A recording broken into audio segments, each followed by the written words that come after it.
Muito bem, sejam bem-vindos ao nosso programa Lição em Dose Dupla, nosso podcast, você que está ouvindo agora. Um grande abraço para você, que assiste no YouTube e também no Facebook. Uma alegria muito grande recebê-la mais uma vez para estar com a gente nessa 1 hora de bate-papo, de conversa. Nós estamos dialogando sobre o livro de Deuteronômio, entendendo sobre a verdade presente neste livro e que lição maravilhosa. Então vai compartilhando nas suas redes sociais. E eu vou mandando um abraço aí para essa galera que gosta de ouvir podcast, hein, gente? Onde é que você está agora? Está no trânsito, no metrô, no ônibus, está em casa, está aí na academia, fazendo as suas atividades, mas está ligado, está conectado ao Lição em Dose Dupla. Que legal. Que Deus abençoe você. Um grande abraço para você que está nos escutando. Também nas redes sociais, o nosso público fiel, maravilhoso do Facebook. Gente, um abraço para você também, tá joia, ao redor deste Brasil.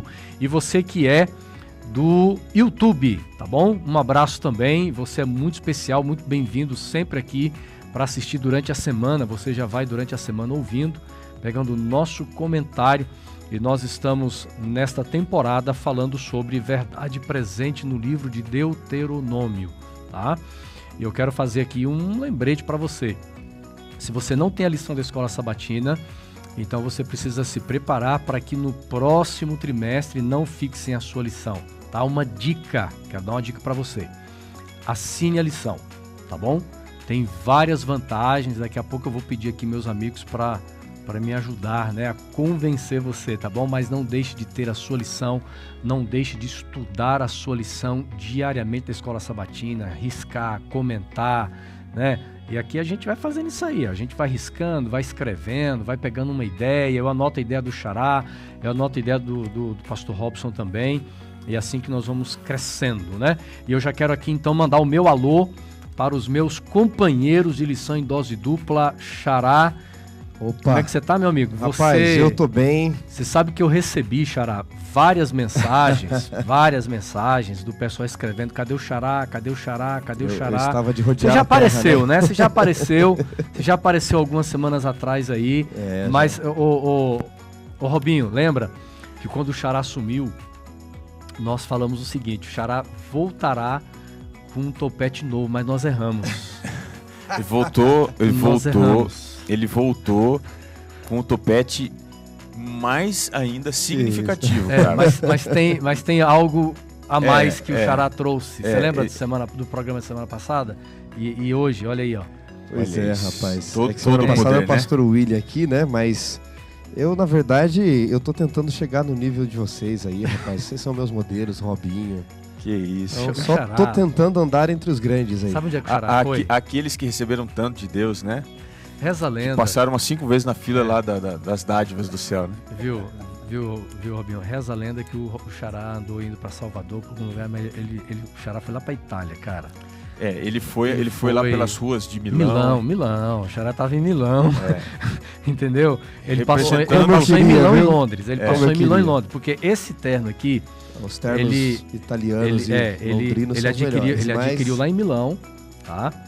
E o outro, que é Príncipe de Gales, ele recebeu... Foi lá na Inglaterra. Na Inglaterra. E, como ele é seu parceiro, ele trouxe esse aí. Esse aqui... Você não foi, mas ele trouxe pra você de presente. Ele trouxe de presente. Ele passou na Adra lá. Lá na Adra do castelo, do palácio de Buckingham, né? Esse do Robson aí foi pegou costurado pela própria rainha, rapaz. É mesmo? É o príncipe Charles. Tava tecendo lá, eu falei, vou levar pro meu amigo. Rapaz, lição dose dupla, cara, é também moda, é estilo. Faz tendência, tendência cristã aqui, né? E vocês são modernos, dá um close no topete e no visual do pastor Domingues. Olha isso. Cara. Gente, aí o Ibope vai lá pras alturas. Valeu, Xará. A gente não acha um colete desse aqui no Brasil. E vocês são meus amigos, viu? E um terno dessa cor, Xará, meu amigo. Rapaz, tem que ter estilo, né? Não basta existir, né? Não basta se chamar Wanderson. Basta passar pela vida sem acontecer. Não basta Eu só tô tentando seguir os passos de vocês, rapaz. Vocês são pessoas estilosas, vocês têm personalidade, vocês têm estilo. Eu tento andar entre os grandes, só isso. Na próxima aí, quem sabe eu vou trazer uma... Ô, Robinho, eu tenho uma coleção de gravatas lá, cara. Eu tenho uma gravata que eu acho que eu vou ter coragem de sortear aqui no programa, mas, aí mas é sim. o seguinte, eu quero ver se o ganhador vai ter coragem de usar essa gravata. Eu não vou dizer qual é. Eita, nós. Vai não ficar... conheço essa, não? Você não conhece. Mas, galera, o arsenal, não é, pastor Robson? O arsenal de gravatas do pastor Assunção vale a pena, viu? Ó, o que é uma entre 1000? Né? Não é nada. Não representa...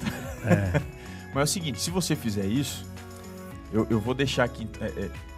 É pra baixo ou pra cima essa gravata? Hã? O nível dela é pra baixo ou pra cima? Cara, o nível dela é pro lado. Ela é diferente. Então ela é fora da casinha. Eu tenho um blazer fora da casinha também. Opa, então... Que não foi o Domingos que deu, mas eu posso trazer pra sortear aqui. Rapaz, é fora acho que eu vou entrar nesse sorteio aí, viu, galera? Se juntar a gravata dele e o blazer que eu tô falando aqui, como é que é o nome daquele cantor Falcão? Não, é o... Falcão? Falcão que tinha um girassol aqui. É Falcão, blazer, né, Xará? Ah, eu duvido. Vocês são estilosos demais, rapaz. Não, vocês tem coisa lá que, olha, eu vou lhe dizer, viu? A herança, acho que foi meu tataravô. Que imagina você ancião ganhando esse blazer e essa gravata. Isso aí tá lá, meu amigo, pregando, não vai nem prestar atenção no sermão. Tô curioso, viu? Eu posso trazer em algum momento. Tá, aí. Então nós vamos fazer o seguinte. Nós vamos fazer... daqui a algumas semanas vamos fazer um programa, vai ser live, tá, pessoal? Vamos fazer uma live sexta-feira à noite, então não vai ter podcast, vai ser uma live sexta-noite aí, a gente vai anunciar, aí nós vamos trazer então eu vou trazer essa gravata aí, eu quero ver se vocês vão ter coragem de sortear essa gravata aqui ao vivo. Vamos ver se o povo vai querer também, né? Também tem isso, né, cara? Eu vou trazer o blazer. Se o pessoal não quiser, né, Xará, vou ter que levar de volta. Pra fechar o conjunto, você traz a calça ou a camisa. Rapaz, eu vou ter que caçar. Não, eu tenho uma lá que também eu acho que vale a pena. Não, mas o problema é o Xará trazer, cara, porque ele é o cara mais esquecido que existe nesse planeta. Rapaz, está aqui, pessoal, o Xará. Eu esqueço o celular, carteira. Esses dias você esqueceu o celular no meu carro, voltei. Não, mas esse me salvar. É uma característica das pessoas muito inteligentes, sem brincadeira, né? Não é porque ele tá aqui, não. Obrigado pela salvação agora. Hein, é porque as pessoas muito inteligentes, extremamente inteligentes, elas funcionam... Ele tem um lado sombrio também. Não, funciona numa outra rotação, a pessoa... Outro Xará... Né? Mas é que é assustador, pastor Robson, é assustador, rapaz. É que eu não tenho filho, senão eu esqueceria ele, viu? Mas eu esqueço o celular na geladeira. Naquele dia, rapaz, naquela sexta-feira, você esqueceu o celular no meu carro. Você esqueceu 2 vezes o celular, não foi? Carteira no carro de Israel. Você esqueceu Bíblia. Tudo, assustador. Cara. Olha, eu vou falar uma coisa pra vocês. Se vocês falarem pra mim, assim, alguns livros da Bíblia aqui... Vocês sabem. Você sabe de cor. Eu acho que alguns deles eu sei de cor. Eu poderia recitar, acho que Lucas, Marcos, Apocalipse, alguns livros aí, João, Jonas, Daniel, de cor. Mas se você me perguntar assim, cadê a sua carteira agora? Ou qual o endereço, o CEP da sua casa? Vou contar aqui, pra finalizar esse momento, eu vou contar aqui, uma vez apareceu uma chave na minha bolsa. De carro, eu não sabia de quem era. Eu perguntei para as pessoas aqui no escritório, pastor, pôs no grupo do WhatsApp, né? Levou adiante. Cara, 15 dias depois o Xará entra na minha sala desesperado. Cara, porque eu tô há 15 dias sem a chave do meu carro, eu não sei onde é que tá, eu tô com dificuldade, eu não consigo nem ligar o carro. Aí eu liguei os fatos, peguei a chave da minha mochila e falei, essa chave aqui? Ele falou, essa chave. Pergunta não sei como veio parar na minha bolsa. Também eu acho que você confundiu as bolsas, eu não sei como é que Agora eu vou contar rapidinho, é pior. Tava treinando num shopping aqui próximo, de onde eu moro. Fui no domingo de manhã lá pra treinar rapidinho e na saída fui pagar o bilhete do estacionamento. E perdi o bilhete, rapaz, né? Pra variar. Aí falei pra moça, deixei no carro, já volto. Cheguei lá, cadê meu carro? Não achava o carro. Rodei um estacionamento, outro estacionamento. Shopping Metrópole aqui. Acionei a segurança do shopping, rapaz. Estudando de direito, né? Já citei o artigo, né? Responsabilidade objetiva, roubaram meu carro, o shopping tem que pagar, não vou acionar meu seguro. E parou a segurança do shopping inteiro. E aí eles disseram, que hora que o senhor entrou? Eu disse, tá horário, né? Porque eu tinha marcado o horário da academia. Então, você tinha perdido o bilhete e o carro, hein? Aí, não, mas escuta só. Aí eles vão olhar numa câmera nada, na outra nada. Aí eles olham na entrada principal dos pedestres. E tá lá eu descendo do Uber. Eu tinha parado o shopping inteiro. Aí eu lembrei, eu disse... Rapaz, eu bati meu carro. Faz 15 dias eu tô sem. O carro tá na piscina. O pior foi isso que eu tinha esquecido. Então me salve. Orem por mim, gente. Orem por mim. Você conseguiu fazer uma oração com o pessoal lá ou não? Acho que não dá, né? Não teve tanta vergonha que eu fui saindo assim. Eu fiquei agora eu fiquei até com medo agora dele já ter esquecido o conteúdo da lição. Não, mas aí tem coisa que a mente não esquece, né? Se aperta o botão do play, volta lá o negócio e vai no ato ali. Xará, então, cara, pra Deus ter misericórdia de você, né? Para você continuar aí tendo uma mente mais refrescante, tá certo? Você vai orar por todos nós agora. A lição promete, né, Robinho? Essa lição de tá hoje, boa. Aqui. O tema Se é eu fosse instigante. vocês aí que estão ouvindo, assistindo, eu compartilhava com os amigos, hein? Benção. Compartilha aí, compartilha agora, tá bom? E faça seus comentários, dê o like, porque a partir de agora, lição em dose dupla aqui, entrando no estudo da lição. Vamos orar. Pai, que o Senhor nos abençoe neste momento, nos dê clareza de mente, entendimento, para compreendermos, recapitularmos o estudo da lição, o estudo da Tua Palavra. Seja o nosso professor e o nosso guia por Jesus. Amém. Amém, Senhor. Amém. Muito bem, o tema lei e graça é o tema desta semana, mas não é um tema apenas que nós estamos vendo aqui na lição, é um tema que ele aparece em todas as Escrituras. Muitas vezes achamos que o tema lei e graça aparece apenas no Novo Testamento, mas o livro de Deuteronômio trata desse assunto. Então, o tema da lei e da graça está em toda a Bíblia, incluindo o livro de Deuteronômio, e é o tema que nós vamos, então, dialogar aqui em nossa mesa, dialogar com vocês aí, em casa, onde você estiver, porque este é o tema extremamente relevante para nós debatermos aqui. E eu quero começar com o texto principal, Gálatas capítulo 2. Abra sua Bíblia, Gálatas capítulo 2, verso 21. Gálatas capítulo 2, verso 21. Diz assim o texto bíblico: não anulo a graça de Deus, pois se a justiça é mediante a lei, então olha o que o apóstolo Paulo está dizendo. Se a justiça é mediante a lei, segue-se que Cristo morreu em vão. Xará e Robinho, não sei quem vai começar aí, mas esse texto de Paulo é extraordinário para dar o pontapé nesse tema, essa relação de lei e graça. Ele traz à mesa de discussão importantes tópicos desse assunto, né? Lei, graça, obras, fé. E ele puxa as cadeiras para que a gente sente e debruce aqui, tentando entender a funcionalidade que está debaixo de um único guarda-chuva, que é a salvação, o tema da salvação, né? Que, ao recapitularmos a lição dessa semana, nos deixou mais uma vez confiantes em entender que não há dualidade no procedimento divino da salvação. Não há descontinuidade do Antigo Testamento para o Novo Testamento. Deus não agiu de uma forma para agir de outra. Então, dentro desse processo, como é que funcionam a lei na salvação, a graça na salvação, a fé na salvação, as obras? É interessante porque nós estudamos bastante sobre questão de contextualização do Evangelho. A contextualização do Evangelho envolve a maneira, nós nos contextualizamos na forma como pregamos o Evangelho. Só que Deus, quando lida com esse tema da salvação aqui, lei e graça, Deus não contextualiza de acordo com períodos. Por exemplo, como você falou, não é né? O conteúdo que é, né? Nesse período eu vou trabalhar a salvação desta maneira. Agora eu mudei. Agora eu vou utilizar uma outra abordagem, eu vou utilizar agora um outro caminho diferente. Lá era lei, agora é graça. Não, é uma trajetória só em toda a história bíblica, nós vamos ver isso bem claro, Xará. A graça não anula a lei. Paulo é claro aqui. Pelo contrário, a graça confirma a lei. E é tão importante preservar os preceitos da lei, cumprir a lei. O próprio Cristo disse, né, em Mateus 5, 17 e 18, eu não vim revogar a lei, eu vim cumpri-la, que ele teve que morrer de fato para cumprir os preceitos da lei, que exigia obediência. E embora a lei não salve, e esse é o maior problema que as pessoas têm com a lei, não há nada de errado com a lei por ela não salvar. Ela não foi feita para salvar. É a graça que nos salva. A lei foi feita para nos manter em salvação. E a transgressão dela, obviamente, leva à perdição. Então, veja, o fato de Cristo ter morrido por nós, onde a graça ela se realiza, é o exato fato de mostrar que Deus não pode quebrar a sua lei, anular a sua lei, subverter a sua lei.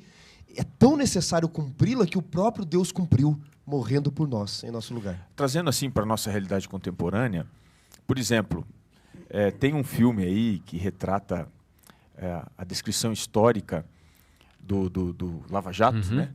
A Lei é para Todos. Não sei se vocês assistiram também, cultura inútil, né? Para aqueles que estão aí.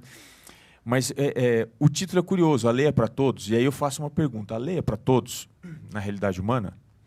Por exemplo, eu vou dar um exemplo aqui bem infantil, né? Mas a lei de trânsito diz: todo mundo não pode atravessar o sinal vermelho. Não é isso? A lei vale para todo mundo? E o carro de bombeiro, que está indo atender as chamas? De polícia. O carro da polícia, a ambulância. Eles não estão sobre essa lei.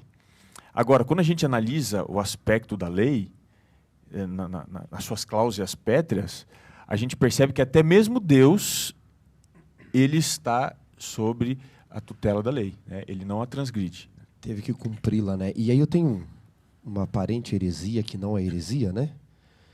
Quando você pega Romanos capítulo 6, 23, diz: o salário do pecado é a morte, certo? Todos que pecaram devem morrer. E a gente costuma observar, pastor Robson, o seguinte: os salvos não vão morrer porque Jesus já morreu por nós. Mas quando nós pegamos, por exemplo, 1 Coríntios 15, a partir do verso 51, onde Paulo, ou Romanos 7, onde ele fala da natureza carnal e natureza espiritual, nós entendemos o seguinte: quando eu aceito Jesus, eu ganho uma nova natureza, a natureza espiritual. E o que vai acontecer com a carnal, que Paulo fala em 1 Coríntios 15, 51 em diante? No abrir e piscar de olhos, essa natureza carnal, ela vai morrer. Então, todos vão morrer.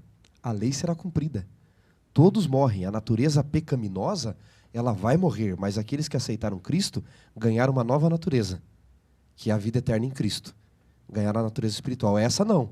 Essa não morre, porque ela é salva pela graça. Ela nasce das águas pela graça. Então, a lei se cumpre mais uma vez. Todo pecador morre? Todo pecador morre. E Jesus não morreu para garantir que os pecadores não morreriam. Ele morreu para garantir que os arrependidos tivessem nova vida e vida eterna. E é interessante porque toda formação de comunidade, formação de qualquer reino, importa o tamanho que a comunidade seja, a importância de leis. Por exemplo, o contexto familiar. O contexto familiar, existe formação de leis ali. Os pais vão estabelecendo algumas leis, vamos dizendo assim, para o bom convívio da família, para os filhos, que é, por exemplo, questão de horário. Filho, olha, você não pode chegar depois das 22 horas. Né? Então, quando nós voltamos no passado, nós chegamos, por exemplo, no período da criação dos seres humanos, somente seres morais precisam de uma lei moral. Então, Deus, quando criou esse mundo aqui, ele precisa colocar no Jardim do Éden um aspecto de leis, até porque os seres humanos, eles tinham uma liberdade moral. Eu enxergo a moralidade como sendo talvez o ponto fraco do agnosticismo, do ateísmo, aqueles que pregam uma livre independência, né? Uma livre existência de Deus e dos princípios. Por que a moralidade é o ponto fraco? Se nós somos independentes, nós não precisamos estar presos a nada, nem inclusive um código ético. E aí, quando a gente vai analisar, pela perspectiva bíblica, a realidade da existência, a moralidade talvez é a cunha que quebra a armadura da descrença, da incredulidade. Porque ela vai remeter a alguma coisa que está acima. Então, o que é que está acima? A moralidade aponta naturalmente para algo que está para cima. É uma linha que não se corta por baixo, se corta por cima. E é nesse aspecto que ela se torna a cláusula pétrea, ou a cláusula pétrea da existência do universo, porque ela não está restrita a seres humanos. São princípios que gerem, inclusive, as demais leis que são oriundas delas. A própria natureza submete a leis, né? Exatamente. Ou as leis. Então, a convergência de todas as leis, sejam leis físicas, químicas, biológicas, sociais, elas se encontram aonde? Elas se encontram na moralidade. E é aqui que a gente tem um fundamento para construir a significação da vida. Né? É aí que a gente tem o sentido, da existência, da fé e de todas as outras coisas. É importante observar, né, que a lei não dá só significado, ela dá significação. Muito importante essa sua frase. Agora, vamos até pegar a questão da lei pelo direito um pouquinho. Nós temos no direito dois tipos de leis, não é? Lógico, elas se dividem em diversas, não é? Mas você tem na origem, você tem o ius naturalismo, ius em latim é lei, né? Da onde vem a palavra justiça. E você tem o ius positivismo, que é a lei escrita pelos homens. Todas as leis universais, como do artigo 5º e 7º da Constituição, são baseadas nos direitos básicos do ser humano. como direito à vida, direito à liberdade, ir e vir, expressão, educação, segurança, comida, moradia. São direitos garantidos na Constituição como imutáveis, porque eles vêm da onde? Do justnaturalismo. Então, o que os operadores do direito dizem? Além da lei escrita, tem uma outra lei, a lei moral, a lei do meu coração. Eles reconhecem. E na origem romana das leis, que baseia as leis brasileiras, eles dizem de onde vieram essas leis do coração? Elas vieram das divindades, lá na antiguidade. Até o direito diz isso. Foram as 12 tábuas escritas pelos deuses, entregues aos primeiros cidadãos do mundo. E daí vieram as leis romanas para chegar em nossos dias. Ou seja, a lei moral ela tem que ver com o coração, com a preservação dos direitos básicos humanos. Com liberdade, e jogando né? aqui já para a lição de domingo, Xará, Romanos 4,15 diz: aonde não há lei, não há transgressão, não há pecado. Então, essa lei divina não pode ser anulada porque ela tem eternidade como Deus tem eternidade. Ela não tem um começo humano. Transitoriedade, né? Exatamente. E aí, Romanos 4,15, Paulo diz assim: e daí? Ele pergunta.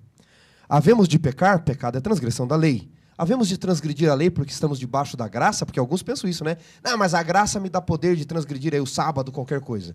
Que a maioria do problema é com o sábado, não é? E Paulo pergunta: haveremos de transgredir a lei, de pecar, transgredir a lei porque estamos debaixo da graça? E aí Paulo responde em Romanos capítulo 6, verso 15: de modo nenhum. O texto grego ali, megenoito, ele diz, é ideia de louco. A lei é tão eterna que achar que porque você está debaixo da graça, você pode transgredir a lei, é uma ideia de louco, porque o próprio Deus a preservou. Fantástico, hein? Muito bom. E nós vamos ver aqui essa eternidade da lei, né? O texto de Ezequiel, capítulo 28. Ezequiel, capítulo 28, os versos 15 e 16. Você pode ler, Robson? Ezequiel 28. Ezequiel 28, versos 15 e 16. Muito bem, vamos lá. Nós vamos entrar aqui agora para a gente entender, né, pastor? É importante.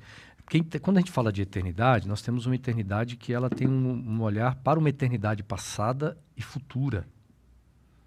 Exatamente. O texto, ele é um texto que nós vamos inferir, através de uma realidade histórica passada, esse conceito da eternidade da lei. Né? Diz assim, Ezequiel 28, 15 e 16. Perfeito eras nos teus caminhos, desde o dia em que foste criado, até que se achou iniquidade em ti. Na multiplicação do teu comércio, se encheu, o teu interior de violência e pecaste. Pelo que te lançarei, profanado, fora do monte de Deus, e te farei perecer, ó querubim da guarda, em meio ao brilho das pedras. A gente encontra aqui duas palavras aqui, né? Iniquidade e pecado, né? E é um mistério para nós isso aqui, pastor Robson, porque você tem um ambiente perfeito, você tem um céu, ainda não existe as marcas de pecado, ou nunca existiu, na verdade, as marcas do pecado, como aconteceu na terra, no céu, mas a Bíblia apresenta aqui o surgimento de iniquidade e pecado. Talvez as pessoas se frustrem com esse mistério, porque elas confundem uma coisa: a lei, desde a eternidade, nunca visou o resultado da uniformidade. Mas sim da unidade. Porque a uniformidade empreende falta de desejo, falta de escolha, falta de arbítrio. É quase que uma esterilização do diferente. Então, a lei de Deus, lá no passado, nunca foi no formato de impedir até mesmo a aberração. Porque se Deus fizesse isso, ele não seria justo, a sua lei também não seria. Então, por Deus ser justo, ele deixou aberta essa possibilidade. É um mistério. Continuará sendo. Mas lembre, o mistério ele não vem porque a lei de Deus ela gerou algo que não deveria. A lei de Deus nunca teve como objetivo gerar uniformidade. Sempre unidade. Agora, quem escolheu livremente, a lei permite isso, quem escolheu livremente se colocar do lado de fora, do lado de lá, ele então vai colher também as consequências que estão além da lei. E o que é além da lei?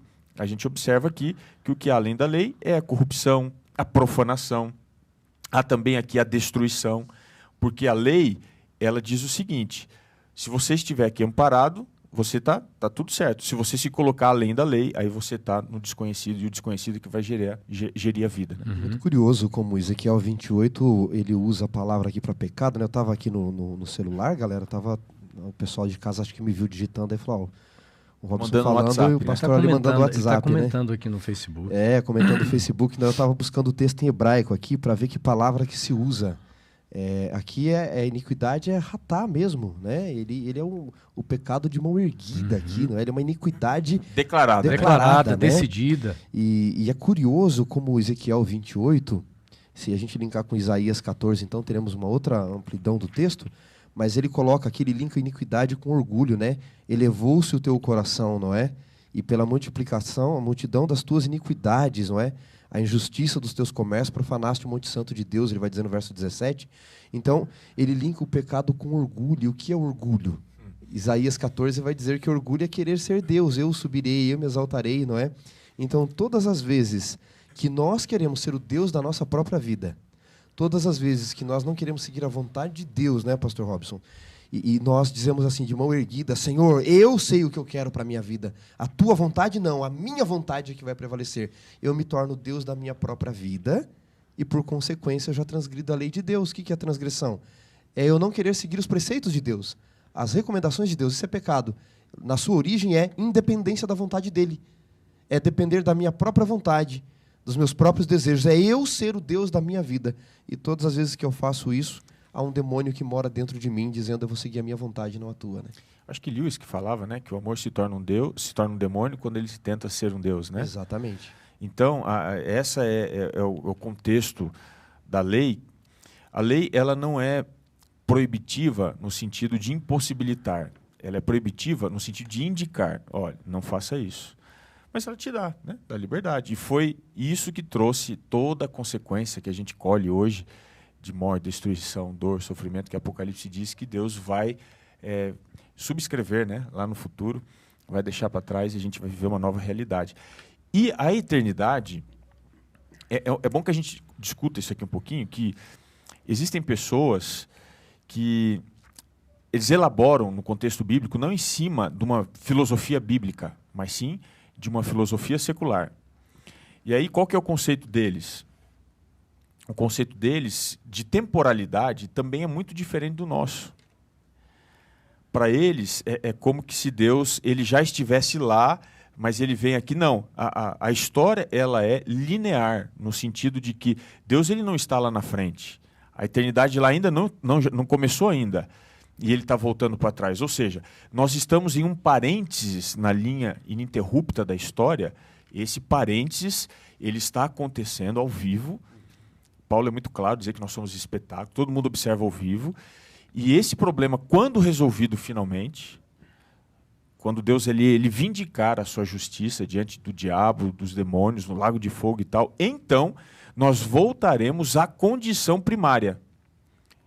Não é uma coisa que já está lá, mas está voltando e tem a questão da imortalidade, quem está lá já está lá, quem está aqui, não. Nós estamos num transcurso linear do tempo até que chegue esse momento e nesse instante todos, então, provarão da perfeição que a lei de Deus, ela promove. Ela não promove salvação, mas ela promulga e sustenta a perfeição. E isso nós vamos ver de maneira clara quando não houver mais traço, raiz, nada da maldade, como o próprio Malaquias disse, né? Que não haverá raiz ou ramo.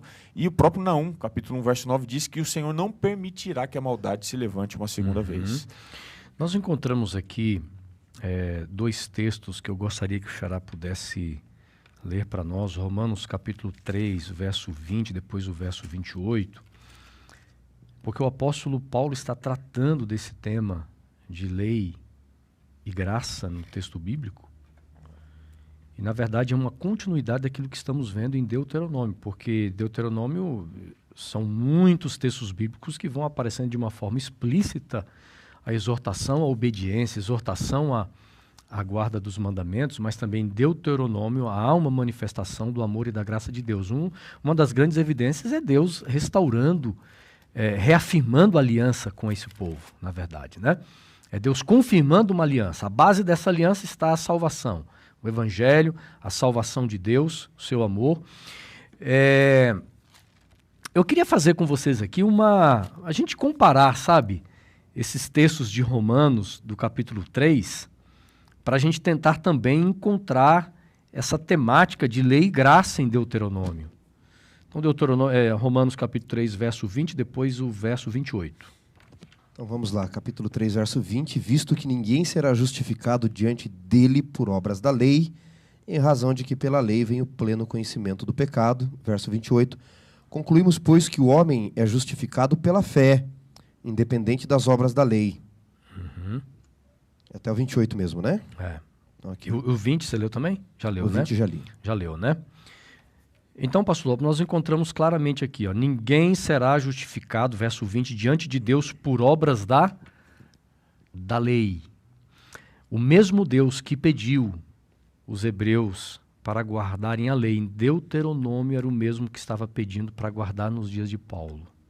Ou seja, voltamos ao nosso início, né? A fala, a forma, a metodologia de Deus trabalhar segue a mesma.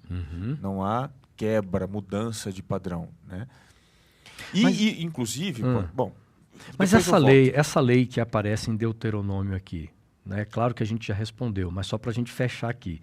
Essa lei em Deuteronômio, qual é a sua natureza apresentada aqui em Deuteronômio nessa lei? Você diz a natureza da própria lei ou da função dela? Da função dela. Certo. A função da lei em Deuteronômio, ela tem um propósito diferente da função da lei antes no Egito. Porque, veja, a gente tem que entender que a lei em Deuteronômio é uma repetição de uma lei que havia sido dada num contexto já de libertação. Êxodo 20.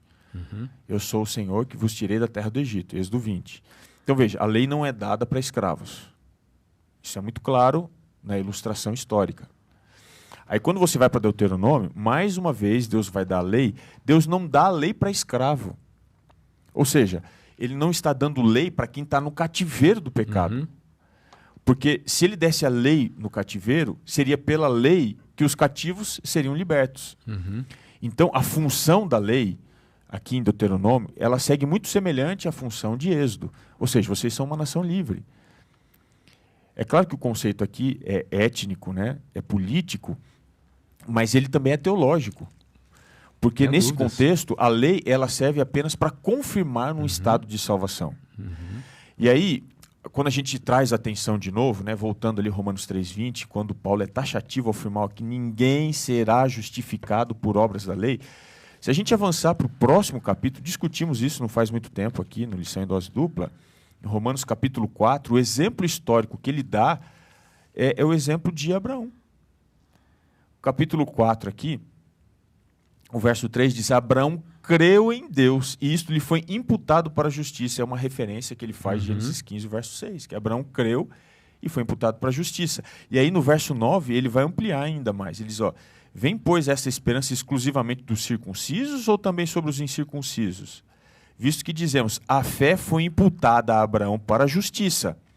Então veja, como é que ele foi justificado pela fé? Como é que ele foi justificado, né? Imputada a justiça para ele? Através da fé, diz o verso 9. E o verso 10 ele diz, mas como lhe foi atribuída, estando ele circuncidado ou ainda circunciso? Não no regime da circuncisão, e sim quando incircunciso. O que ele está querendo dizer é o seguinte, que Abraão é o grande exemplo de que nós encontramos uma continuidade de Antigo e Novo Testamento de que Deus ele nunca trabalhou com justificação pelas obras. Ele nunca trabalhou. Até o próprio pai da fé foi justificado pela fé. Mais para frente aqui a gente vai discutir a apropriação da salvação, né? Mas ele foi justificado pela fé. É interessante porque essa questão de a exortação para a obediência, ela vem de uma forma coletiva, mas também de uma forma individual do povo. Cada um precisava ter essa disposição de obedecer, da mesma forma como a salvação ela é apresentada de uma forma coletiva, mas ela é feita de uma forma individual. Então, da mesma forma que Deus me redime individualmente, Ele também espera que eu me envolva nesta aliança, eu tenho o meu posicionamento na aliança, Xará. Eu tenho a minha vida de obediência e eu entenda o propósito da lei dentro desse contexto. Tem uma palavra aí, em hebraico, que vocês que são vocês que são especialistas em hebraico aí, fizeram doutorado em hebraico, ela significa para o seu bem. Existe, olha que interessante o propósito da lei aqui também se ampliando, né, Xará? Dentro desse conceito, dessa palavra hebraica que o autor colocou aqui. Tov lachá, né? Mas é que Tov é bom, né? Bem, sempre, por exemplo, bom dia em hebraico é Boher Tov, né? Boher Tov não é só bom dia, é que o seu dia seja muito bom, faça bem para você. É muito mais do que um bom dia simples, não é?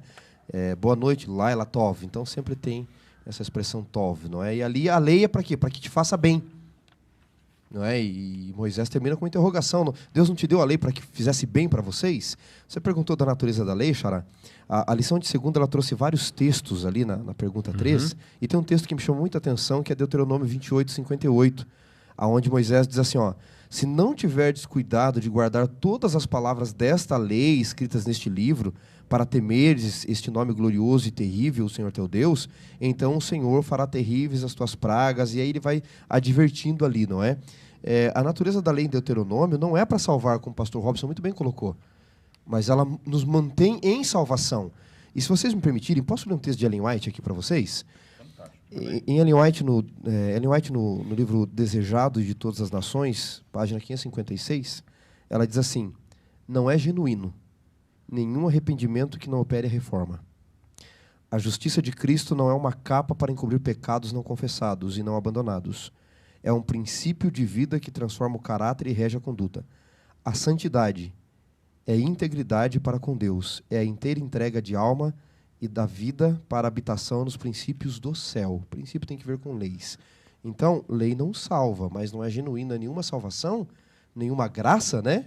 Não haja arrependimento. Que me faça continuar transgredindo a lei. Posso contar uma historinha aqui para vocês bem rápido? Conte aí. Um rapaz, certo? Ela é uma historinha para ser engraçada, então vocês dão risada no final, por favor. Então só avisa quando estiver acabando. Tá? Que piada de teólogo é sem graça, né? Um rapaz estava nos Estados Unidos, isso saiu num jornal até. Ele estava nos Estados Unidos, ali na Pensilvânia, foi no McDonald's e comprou com a companheira dele ali 2 pacotinhos de lanche. Quando ele foi no parque comer, tinha $5.000 ali dentro. O que ele fez? A maioria iria roubar o dinheiro. Ele voltou e entregou para o gerente. Quando ele chegou, ele estava em desespero, né? Porque $5.000 sumiu do caixa. A menina, ao invés de colocar o lanche, estavam conferindo o caixa, pegou e botou o dinheiro lá dentro. O gerente do McDonald's, ele falou: rapaz, preciso tirar uma foto tua. O mundo precisa saber que tem gente honesta, íntegra, assim. Ele falou: não preciso de foto. Ele falou: olha só, o cara é honesto e humilde ainda, né? Não, eu vou tirar uma foto. Eu faço questão. E a hora que ele pegou a câmera para tirar foto, ele falou: por favor, não tire foto. Essa não é a minha esposa, é outra. Eu dei risada, você não Você deu. não riu, né? Por que você não riu? Eu achei legal, cara. Você Então, vê veja, que a nossa justiça é parcial. sempre Integridade é ser inteiro. Então, eu digo assim: eu fui salvo pela graça. Eu sou bonzinho, mas eu transgrido o sábado. Então, Deus quer que nós sejamos íntegros. Eu não estou falando aqui de perfeccionismo, mas numa intenção de buscar isso. E Deuteronômio orienta-nos a fazer isso. E agora a gente vai para um outro ponto. Essa é a intenção da lei. Entendemos que a lei é eterna. E agora entra a graça, porque é lei e graça. E aí vamos falar da apropriação dessa graça, o que ela faz conosco, não é? E veja bem, no final da lição, o autor traz uma frase interessante, diz assim: ó, por amor ao seu povo, Deus lhes deu a lei, e a obediência a ela resultaria no bem deles. Ou seja, há resultados positivos, há uma prosperidade em vários aspectos. A prosperidade é igual a guarda do sábado, então quem guarda o sábado recebe bênção de Deus. Então, na sua amplitude ou na sua plenitude, conforme Deus prometeu. Não há nada que Deus peça que com isso ele já não esteja oferecendo. Porque quando Deus pede, ele está querendo, na verdade, oferecer. Quando ele pede para você guardar, ele quer oferecer o descanso.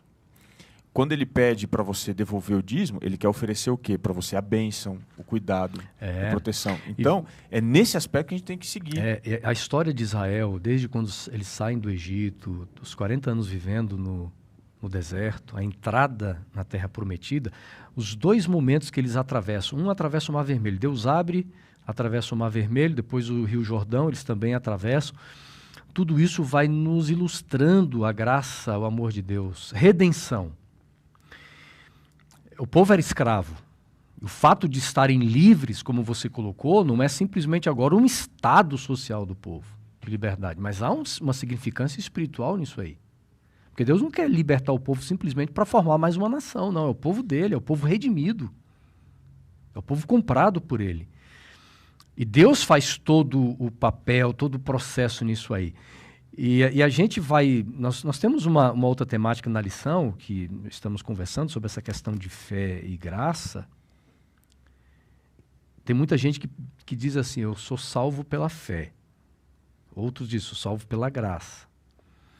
E aí a minha pergunta é, nós somos salvos pela fé, pela graça, pelos dois... Porque pelas obras aqui nós já descartamos, tá, pessoal? Nós já entendemos de uma forma clara isso aqui. Não há salvação pelas obras. Mas é muito comum, Robinho, nós vemos pessoas dizendo assim, eu sou salvo pela fé. Pela fé. Qual é o problema disso? Vamos lá. Esse tema é bom, esse tema é bom aqui. Qual é o problema? Vamos esquentar aqui o negócio. Vamos lá, você é salvo pela fé ou pela graça? Pela graça, pelos dois, como é que você pode usar aqui o texto, por exemplo... Que nós lemos há pouco, Romanos 3, 28, concluímos, pois, que o homem é justificado pela fé. Opa. Veja aqui, quando você faz uma análise parcial de um texto, você pode ter uma conclusão errada. Eu só quero ver se vai ter heresia aqui hoje. Então vamos lá, é bem provável. Somos hereges convertidos que vivem à margem do cristianismo, né? Então vamos lá, essa é a minha definição aí. Segundo diz o Pondé, eu tenho uma teologia selvagem, né? Mas vamos lá, qual que é a diferença entre justificado pela fé e justificado pela graça? Você tem que entender quando Paulo está falando uma coisa e quando ele está falando outra. Existe a natureza da justificação, a natureza, e existe a apropriação, que são coisas distintas, entendeu? Então, a natureza, por exemplo, vou tentar ilustrar com um exemplo. Alguém faz... Um ato inesperado e dá para você de presente, de graça, te dá uma fortuna, deposita no banco. Então veja, a natureza do presente é um dinheiro que foi depositado para você no banco, é um crédito que está lá. Aí vem, como é que eu vou me apropriar desse dinheiro? Eu posso me apropriar pegando um cartão de crédito, gastando aquele dinheiro que está lá, depois a fatura vai e cobre. Eu posso sacar esse dinheiro, eu posso dar um cheque e ser compensado. É como eu vou me valer desse algo que alguém me fez, entendeu? Então, quando Paulo fala somos justificados pela fé, a Bíblia sempre é clara ao afirmar que nós somos salvos pela graça. A salvação ela é pela graça. A natureza da salvação é graça, é salvação, é esse amor superabundante de Deus. Mas como é que eu me aproprio dessa graça? Eu não me aproprio dessa graça de forma nenhuma através das obras. Isso não é impossível. Não é indo ao banco e não retirando esse dinheiro obras, no caixa. não é pelas obras. Qual é o meio que eu saco esse dinheiro? Cartão de crédito. Qual é o meio? Esse cartão de crédito que eu uso para me apropriar é através da fé. E aí vem uma outra coisa fantástica. Porque a gente tem que cuidar aqui também para não ir para um outro lado da teologia, que a salvação ela começa em Deus e ela finaliza em Deus. Que são os monergistas, né? Os nossos irmãos cristãos que pensam que o ser humano não tem vocação nenhuma, ele não tem papel nenhum a fazer dentro da salvação. Mas veja... Já está predefinido, né? Ou exatamente. Definido... Deus definiu, escolheu anteriormente e acabou.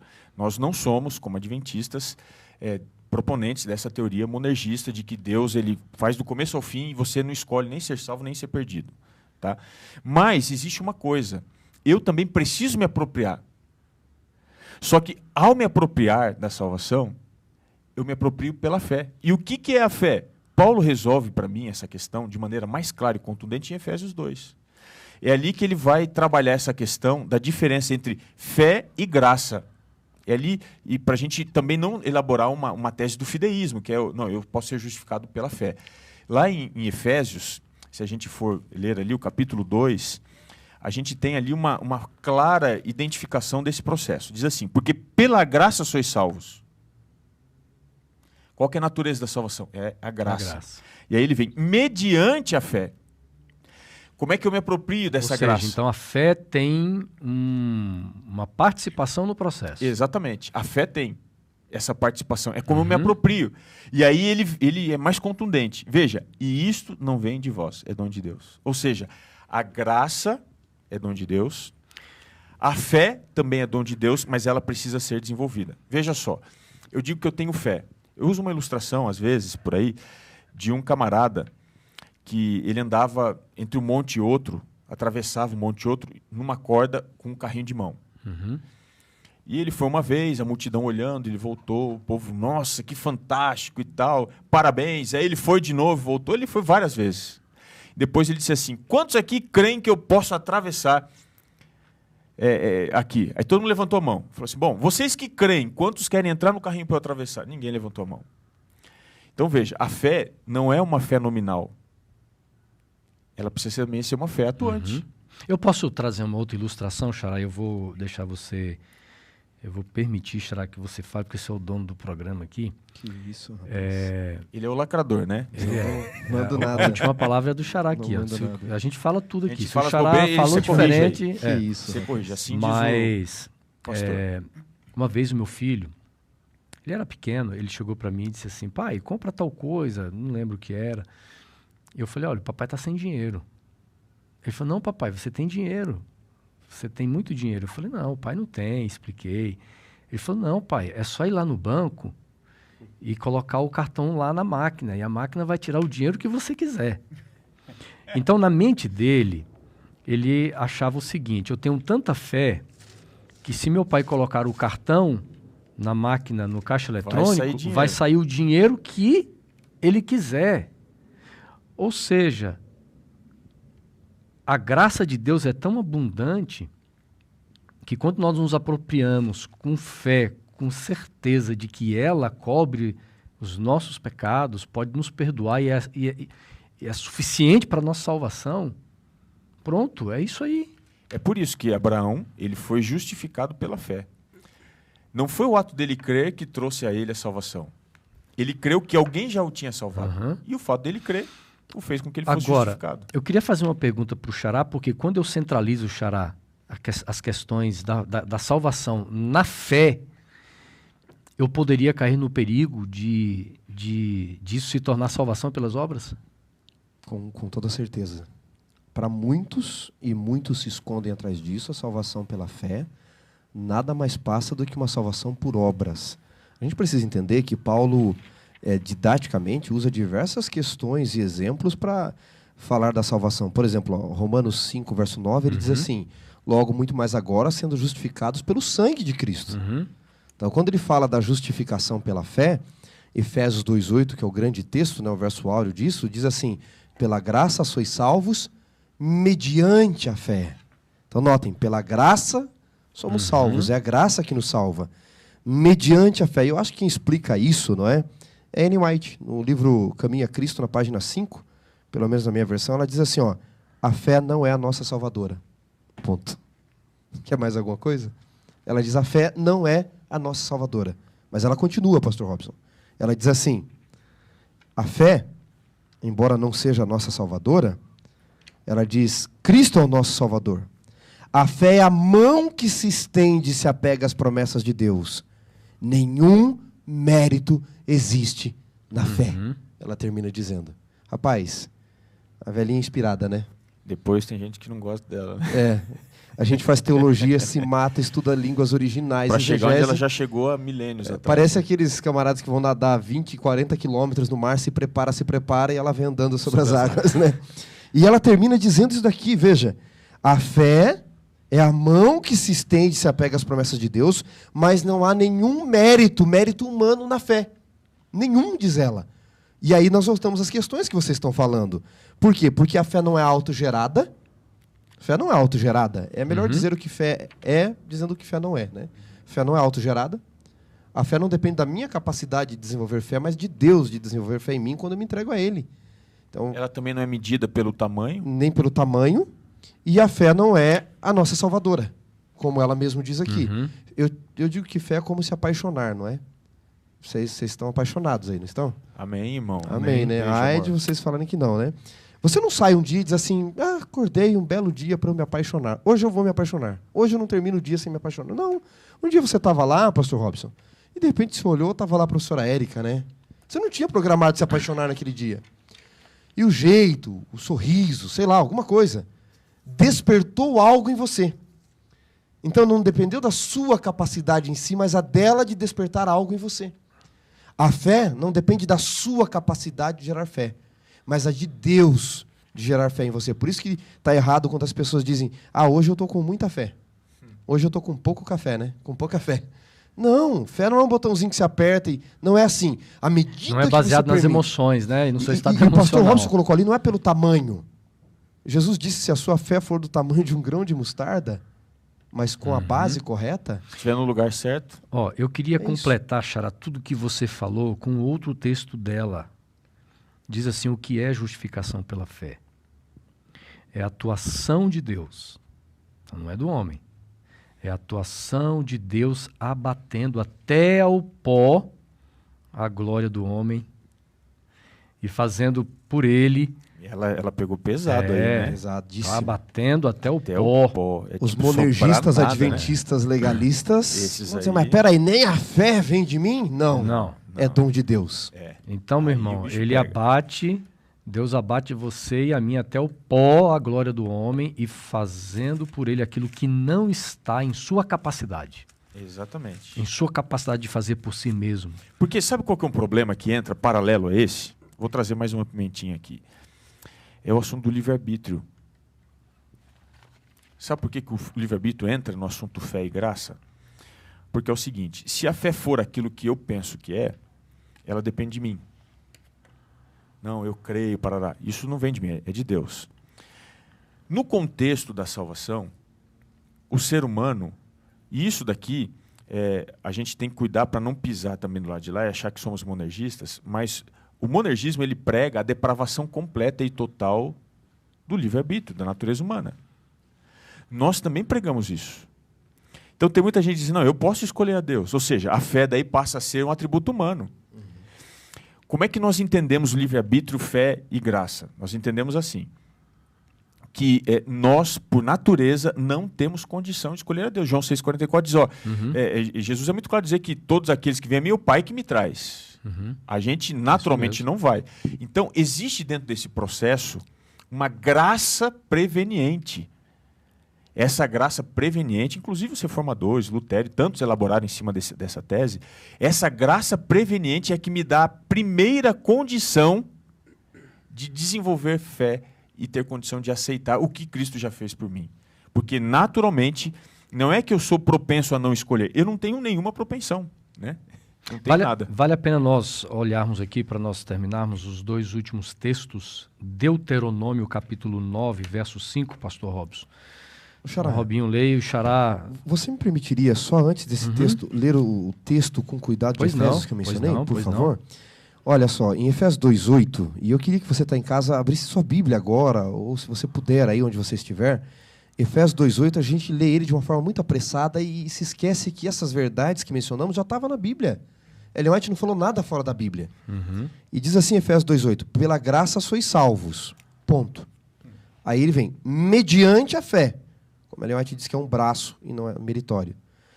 E isto não vem de vós. E a gente acha que o que não vem de nós é a graça, mas a graça a gente já sabe que não vem de nós. Não tem como a graça vir de nós. É a fé. E Paulo está dizendo, é a fé, é dom de Deus para que ninguém se glorie. Portanto, já é um outro ato sobrenatural de Deus. Exato. É essa o que alguns entendem como sendo uma graça preveniente para dar aos que não têm condição alguma condição para que eles possam, né? E aí o verso 10 revela, pois somos feitura dele, criados em Cristo Jesus para o quê? As boas obras. Entendeu? Aí fica o ponto. Aí nós, não pelas, aí mas o quebra-cabeça, as boas obras. Aí o quebra-cabeça se completa.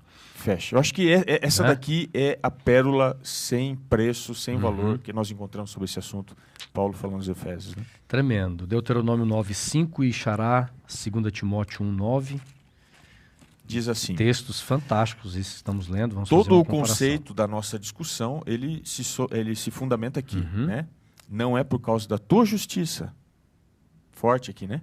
Não é por causa da tua justiça, nem pela retitude do teu coração, que entras a possuir a sua terra. Está muito claro o contexto de justificação aqui, muito claro a salvação. Já no Antigo Testamento, a justificação presente, né? É. E aí, o apóstolo Paulo, inspirado por Deus em 2 Timóteo capítulo 1, verso 9, diz: aquele que nos salvou e nos chamou com santa vocação, não segundo as nossas obras, mas conforme a sua própria determinação e graça que nos foi dada em Cristo Jesus, antes dos tempos eternos. Então, voltando aqui, só enfatizando para deixar mais claro, quem atribui à fé algum tipo de obra que possa levar à salvação, na verdade, ele elabora em cima do fideísmo, que é uma espécie de salvação pela fé como sendo meritória.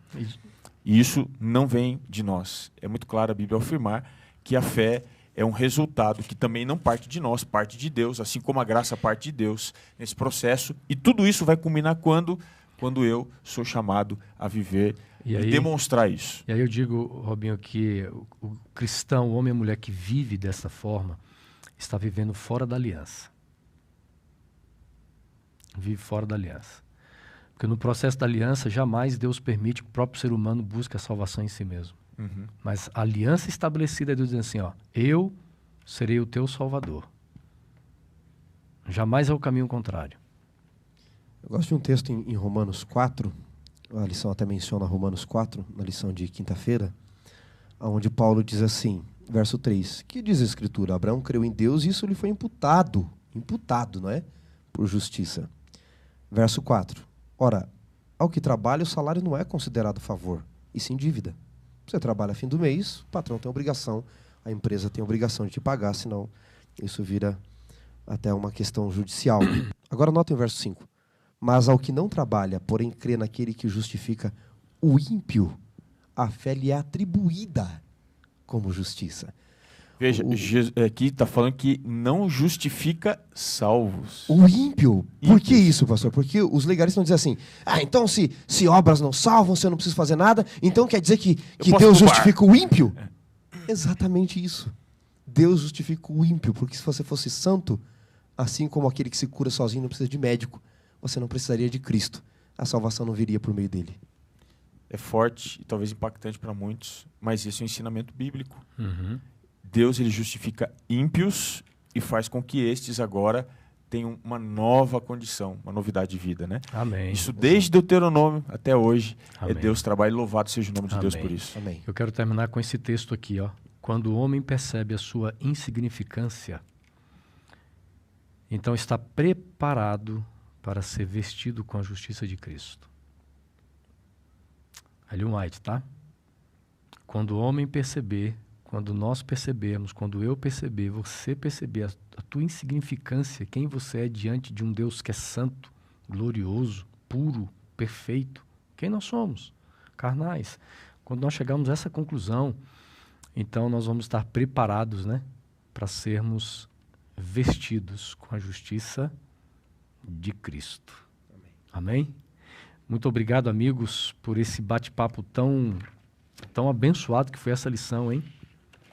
Coisa tremenda. Você que está nos ouvindo e assistindo, que bom que você nos acompanhou aqui, fez seus comentários, você escreveu de onde você é. Continue compartilhando o nosso link aqui, a nossa live. Poste nas redes sociais, tá bom? Você tirando uma foto aí, tira uma foto assistindo a gente. Tem muita gente que continua postando, né, Xará? Vai compartilhando, né? Porque tem sido uma bênção muito grande poder passar esse tempo junto com os nossos amigos aqui, estudando a palavra dele, sermos agraciados com essa palavra que transforma, que muda, mas principalmente Deus derramando sobre nós a graça, essa redenção, essa nova feitura que nós somos em Cristo Jesus. Que Deus te abençoe. Semana que vem nos encontramos, tá bom? Aí no podcast, no Facebook ou no YouTube. E Pastor Robson, então, vai terminar orando por todos nós. Bondoso Deus, apenas louvor e gratidão a Ti pela salvação.